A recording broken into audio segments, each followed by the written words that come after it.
Hello, कैसे हैं आप सब। आज संडे है और एक बार फिर से लर्निंग इंग्लिश विदाउट रूल्स के weekly special session comment box में आप सबका तहे दिल से स्वागत है। यहाँ पर आज सबसे पहले मैं idioms and phrases assessment test 3 का आंसर कराऊंगा।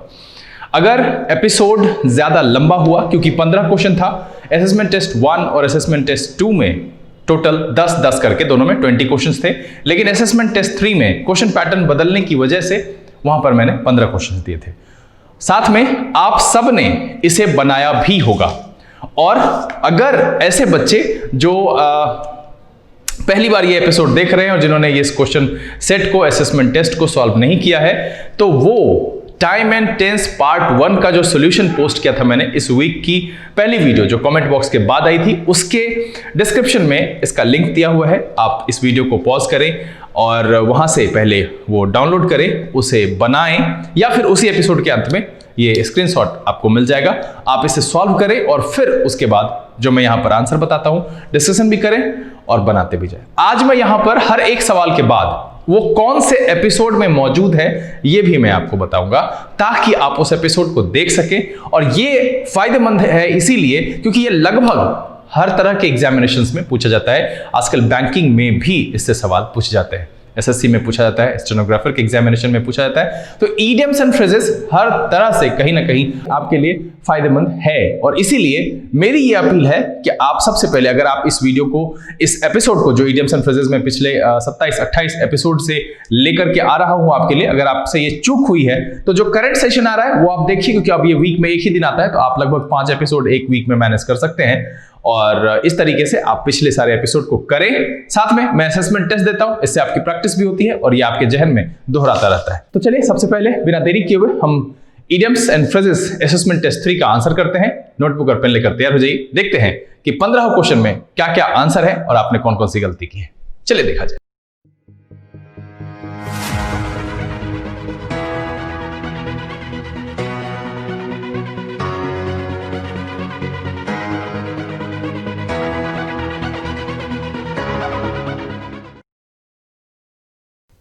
आइए अब हम यहां पर एक एक करके हर एक सवाल का डिस्कशन करते हैं और आपके सामने उसके आंसर को रखते हैं और हर एक पॉइंट भी क्लियर करते जाते हैं। सबसे पहले जो सवाल नंबर 1 से लेकर के 7 तक, ये जो सवाल है आपको देखकर थोड़ा अजीब लगा होगा, ये बैंकिंग का पैटर्न है। इस तरीके से इडियम्स एंड फ्रेजेस से सवाल बैंक में पूछा जाता है। मतलब अगर बैंक के पीओ एग्जामिनेशन है, मतलब बैंकिंग की जितनी भी एग्जामिनेशंस होती है उसमें ये इस तरीके से पूछा जाता है। अब यहां पर क्या है कि इसमें 4 सेंटेंसेस दिए हुए हैं और कह रहा है कि कौन से सेंटेंस में इन कोल्ड ब्लड का सही तरीके से प्रयोग किया गया है। सबसे पहले जो ऊपर डायरेक्शन दिया हुआ होता है उसको जरूर पढ़ना चाहिए। बिना डायरेक्शन पढ़े हुए अंधे बहरे की तरह आप अगर सवाल का जवाब देते हैं तो गलतियां हो सकती है। हो सकता है कि इसमें कौन सा अप्रोप्रिएट नहीं है, कौन सा सही प्रयोग नहीं है, ये भी पूछ सकता है। अभी पूछा है कि किस सेंटेंस में जो इडियम्स एंड फ्रेजेस दिया गया है उसका सही प्रयोग किया गया है। कभी कभी ऐसा भी सवाल पूछता है कि किस सेंटेंस में नहीं प्रयोग किया गया है।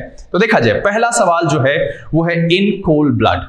और इसके लिए आपको अगर इसका देखना है तो ये मैंने पूरे डिटेल में, अगर आपको इसकी जानकारी चाहिए तो आपको जाना पड़ेगा इडियम्स एंड फ्रेजेस सेशन 6 यानी डे 6 जो उसका है उसमें मैंने बताया है इन कोल्ड ब्लड। और इसका मतलब है, आपने सुना भी होगा कई जगह पर, cold blooded murder. Cold blooded करने का मतलब है सोची समझी, जिसको आप ब्रूटल कह सकते हैं, निर्दयता पूर्वक जो कोई भी क्राइम किया जाता है, खून किया जाता है, उसके लिए कहते हैं। तो यहां पर देखिए क्या कह रहा है पहला, कि Raman killed them in cold blood. सही है सेंटेंस कि रमन ने खून किया, कैसे? निर्दयता पूर्वक। ये सेंटेंस है, ये पहला होगा। अब यहां पर आप इसको इस तरीके से बना सकते हैं कि जैसे पहला है तो पहले में आप क्या करेंगे कि इस ऑप्शन में देखेंगे कि पहला किस किस में है। तो पहला जो है वो आपका किस में है, किसी में नहीं है। चलिए आगे देखते हैं। फिर दूसरा कह रहा है कि the moment she was caught red handed she became cold blooded. ये गलत है। He caught red-handed, अब became cold-blooded, ये नहीं होगा, क्योंकि cold blood का मतलब होता है निर्दयता पूर्वक। तो बिल्कुल यहां पर इसका जवाब ये नहीं है। तो मतलब ये है कि 2 नंबर नहीं होगा। तीसरा कह रहा है कि that crime had been committed in cold blood। बिल्कुल ये सही है, इसका जवाब होगा। और चौथा जो है some innocent people of my village were massacred in cold blood by the aggressors। तो यहां पर ये भी सही है। मतलब ये है कि इसका जो आंसर होगा वो होगा एक का डी, ऑल एक्सेप्ट 2, यानी दूसरे नंबर जो सेंटेंस है उसमें इन कोल्ड ब्लड का सही प्रयोग नहीं किया गया है और इसीलिए 1 नंबर का जो आंसर है वो है आपका डी। चलिए दूसरा देखते हैं, कह रहा है टूथ एंड नेल। अब टूथ एंड नेल का जो मतलब है यहां पर वो होता है जी जान से लड़ना। मतलब मैंने कहा था दांत और नाखून दोनों लगा करके, मतलब पूरे प्रयास से जो है लड़ने के लिए हम इसका प्रयोग करते हैं। तो यहां जो ऑप्शन है उसमें कह रहा है they fought tooth and nail to get the route of the new road changed. बिल्कुल सही है, काफी जो है प्रयास करना जी जान से लड़ने के लिए। The people of this country fight with tooth and nail to protect their rights. यहां पर ये गड़बड़ है, ये इस तरीके से नहीं हो सकता है। एक देश के संदर्भ में कहें तो ये मीनिंग यहां पर संदर्भ के हिसाब से फिट नहीं बैठता है, इसलिए इसका ये आंसर नहीं होगा। फिर तीसरा कह रहा है कि Sonal and Mona fight with tooth and nail over the slightest disagreement. Slightest disagreement पर कभी भी जो लड़ाई होगी वो टूथ एंड नेल नहीं हो सकता है, तो इसलिए ये भी संदर्भ के हिसाब से फिट नहीं बैठ रहा है। और चौथा कह रहा है कि he fought tooth and nail. बिल्कुल सही है, तो इसीलिए इसका जो आंसर है वो होगा 1 और 4 सही होगा और इसीलिए वो ऑप्शन नंबर होगा ए।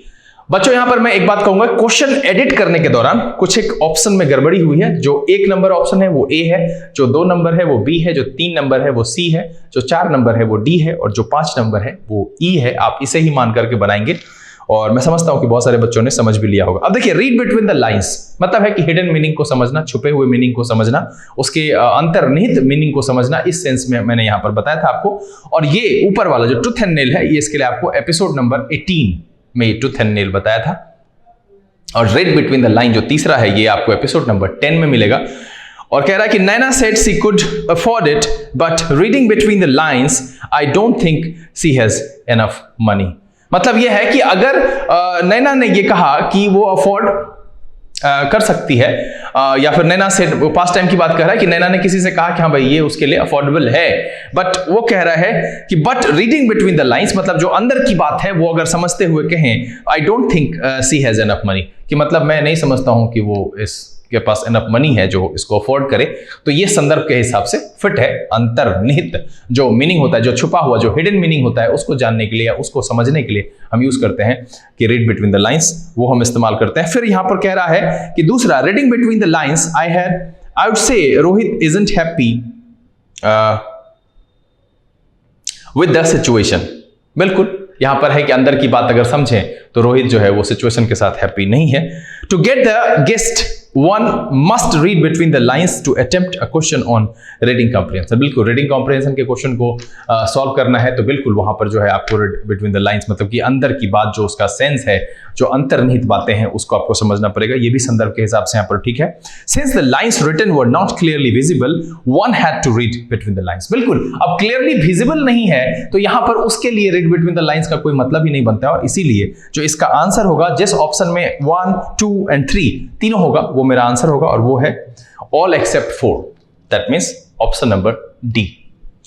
4 नंबर क्वेश्चन देखिए, कह रहा है होल्ड वाटर, और अगर इसको डिटेल में अगर आपको जानना है तो ये आपको एपिसोड नंबर 5 में मिलेगा, होल्ड वाटर। और इसके लिए मैंने बताया था appear to be valid. Hold water कहने का मतलब है कि कुछ वैल्यू होना। अगर कहीं पर पानी ठहरता है दैट मींस उसकी कोई एक वैल्यू हम आंक सकते हैं, तो इस सेंस में भी आप इसका समझ सकते हैं। और यहां पर जो है it may seem logical but her argument doesn't hold water. That means कि अपीयर जो है वो वैलिड नहीं है, तो यहां पर ये सही यूज है इसका। कह रहा है their account of invest simply doesn't hold water. यहां पर भी जो है उसकी कोई वैल्यू नहीं है, इस सेंस में इस्तेमाल हो रहा है। Okay, the newly launched mobile phones of Samsung can hold water for some time.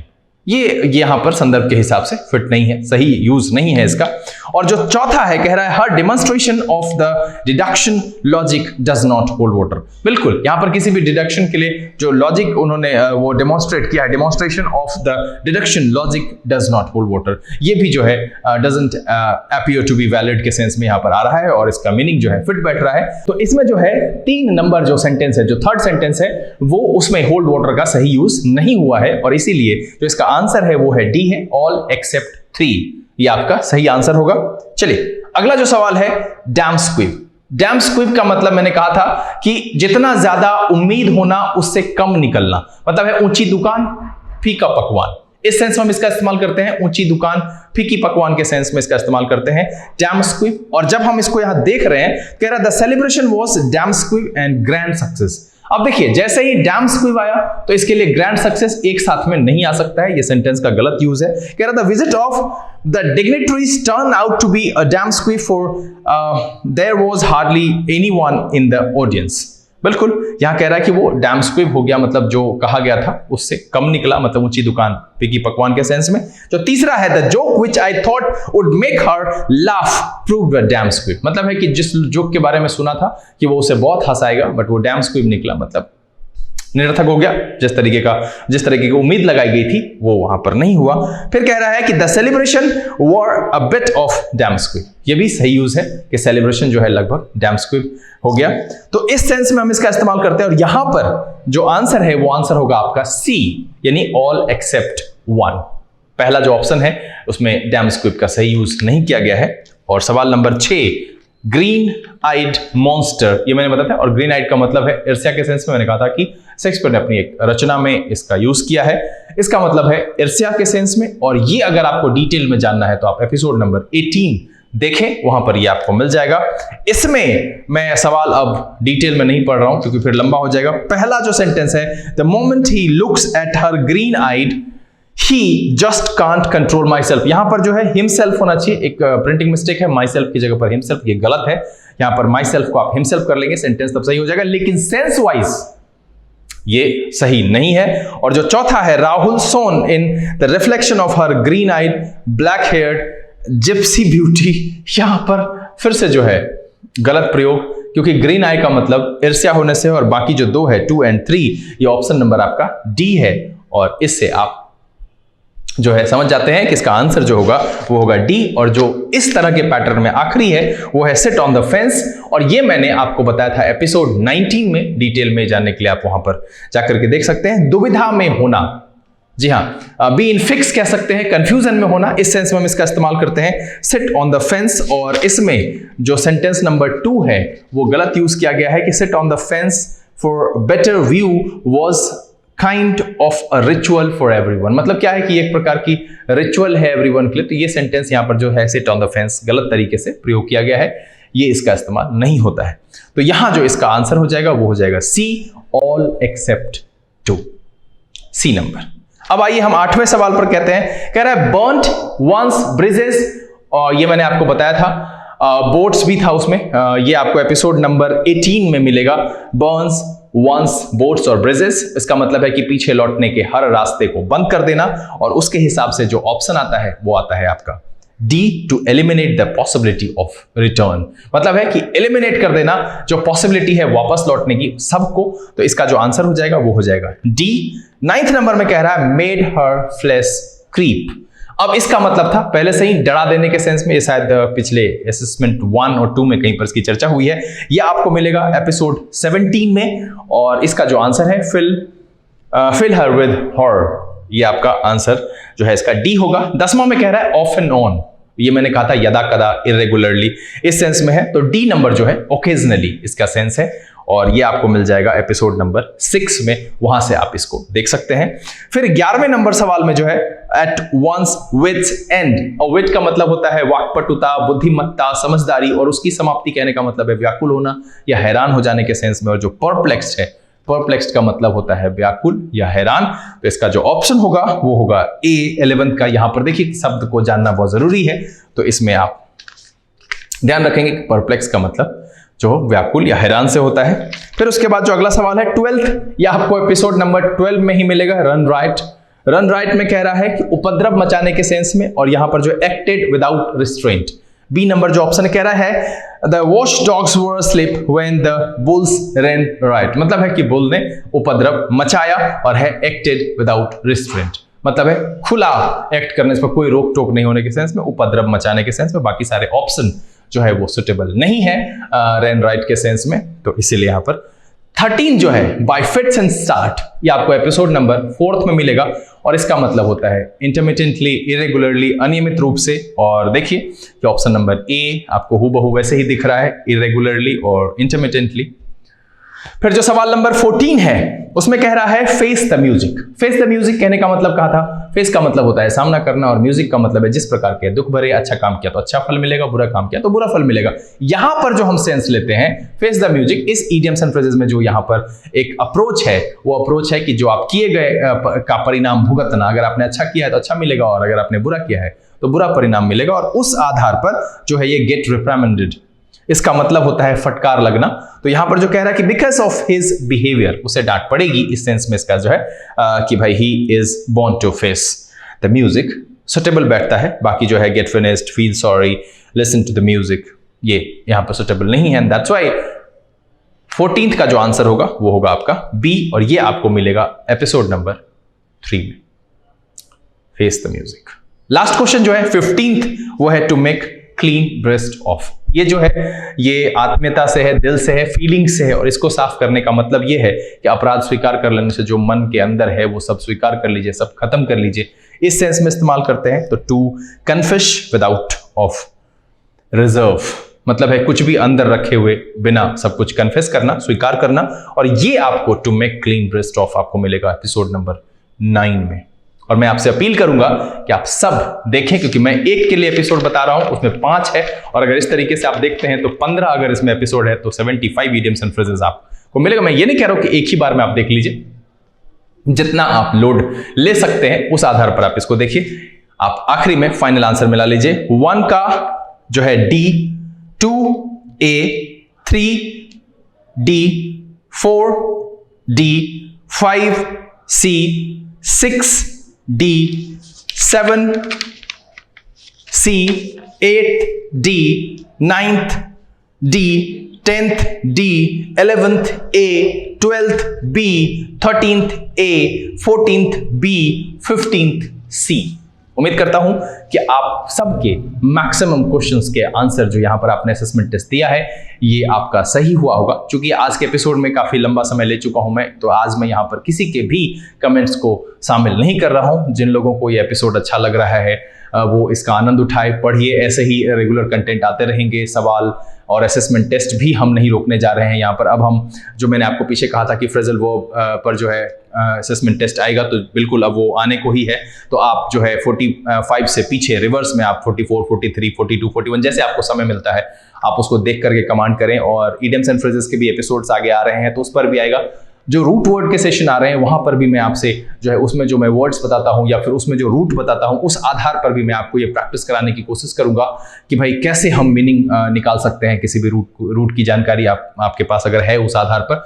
तो इससे क्या होगा कि रूट वर्ड के सेशंस भी रिवीजन होंगे और बहुत जल्द आगे जो सप्ताह है उसमें एक बहुत ही इंपॉर्टेंट कंसेप्ट जो है वो पेयर सेंटेंसेस का क्लॉज वाला सबऑर्डिनेट एंड प्रिंसिपल क्लॉज उसको लेकर के आएंगे। इसके लिए 3 बेसिक कंसेप्ट है और यहाँ पर अधिकांश जो है सवाल उससे पूछ जाते हैं आपके बैंकिंग, एसएससी, पीओ और क्लर्क एग्जामिनेशन में, वेरियस कॉम्पिटिटिव एग्जामिनेशंस में वहाँ सवाल पूछा जाता है।